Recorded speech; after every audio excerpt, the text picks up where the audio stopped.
Welcome to the Geeko Gwenomiga News Podcast, the Micro News Podcast. I'm your host, Gwen. Sorry if you were expecting a tiny little lizard hawking insurance, but I'm a bit easier on the eyes. Welcome back to The Stacks, the podcast where your favorite techie librarian helps you organize, optimize, and understand your life through data and research. I'm your host. And yes, I'm the person who has 47 browser tabs open right now, 12,000 unread emails, and enough screenshots on my phone to fill a small library. Today we're talking about digital decluttering, the art of organizing your digital life so you can actually find things, your devices run faster, and you stop having small panic attacks every time you open your downloads folder. We're approaching this the way librarians approach everything, systematically, with a clear taxonomy, and perhaps too much enthusiasm about folder hierarchies. Let's get into it. Why your digital mess matters. Let's start with why this actually matters, because I know some of you are thinking, who cares if my desktop is messy? It's not hurting anyone. According to a 2024 study by the Journal of Consumer Research, digital clutter has the same psychological effects as physical clutter: increased stress, decreased productivity, and difficulty focusing. Your brain processes everything in your visual field, so a desktop with 200 files is literally taxing your cognitive resources every time you look at it. Plus, there's the practical issue of actually being able to find things. The average person spends 2.5 hours per week searching for files. That's 130 hours per year. That's more than 3 full work weeks spent just looking for stuff you already created. That's not productivity, that's a tragedy. Email, the final boss.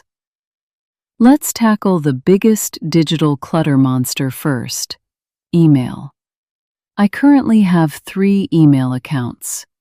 My work email has 2,847 unread messages. My personal email has 8,912. I am part of the problem. But here's the thing. I've researched the solutions, and there are actual strategies that work. You just have to implement them, which is where I personally struggle. But maybe you'll be better than me.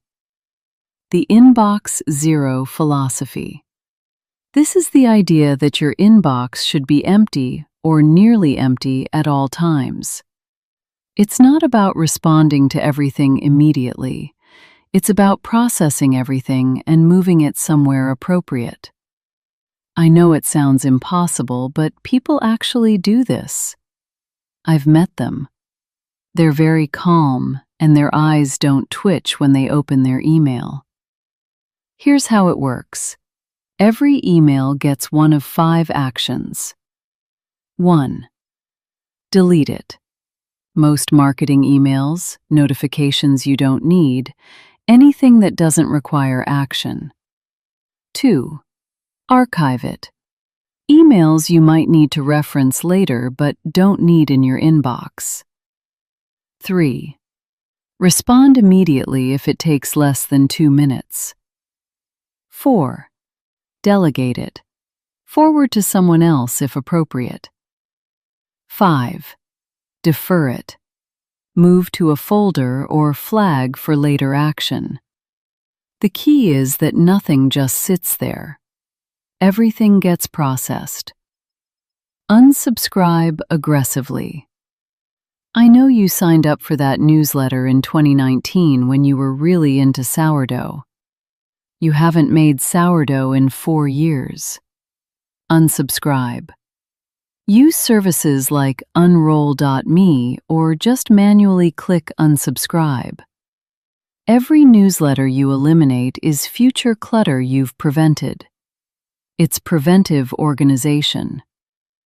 Filters and labels.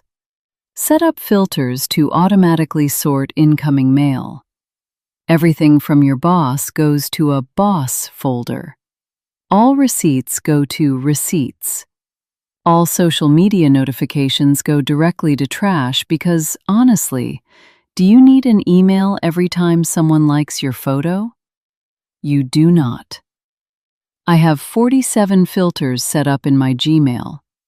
It took me 3 hours to configure them all, but now my inbox automatically organizes itself, and I feel like I've achieved some kind of technological enlightenment. Or at least adequate email management. Photo chaos. Now let's talk about photos, because this is where things get emotionally complicated. According to a survey by photo storage company Ever, the average person has about 2,000 photos on their phone. I have 14,000. I might have a problem. The issue with photos is that they're memories, so deleting them feels wrong. But do you really need 47 slightly different versions of the same sunset? You do not. You need maybe 2, the best one and the okay backup one. That's it. The photo audit process. Start by downloading Google Photos or a similar service that can identify duplicates and similar photos. These apps use machine learning to group similar images together, which makes the process so much faster than manually scrolling. Then go through albums chronologically. Set a timer for 30 minutes and do 1 month at a time. It's less overwhelming than trying to tackle everything at once. I did this over the course of 3 weeks and deleted 6,000 photos. It was therapeutic in a weird way, like digital archaeology. Delete categories. Accidental screenshots, you know the ones. You thought you were turning off your phone and now you have a screenshot of your lock screen. Blurry photos where you can't tell what you were even photographing. 17 versions of the same group photo. Keep the best one, maybe one backup. Photos of information you've since saved elsewhere. Restaurant menus, store hours, parking signs. Memes you saved in 2020 that aren't funny anymore. Organize what's left. Create albums for important events, trips, people. Most photo apps can automatically create albums by date and location, which is incredibly helpful. Let the algorithm do the work. And here's controversial advice. Print your favorite photos. I know, we're supposed to be all digital now. But printed photos don't require a charged device, a working app, or a cloud service that might go out of business. Plus, there's something really satisfying about a physical photo album. I'm a librarian. I believe in tangible media. Sue me. What are your thoughts? Let me know in the comments below. Until next time, this is Geeko Gwen with the Mega News.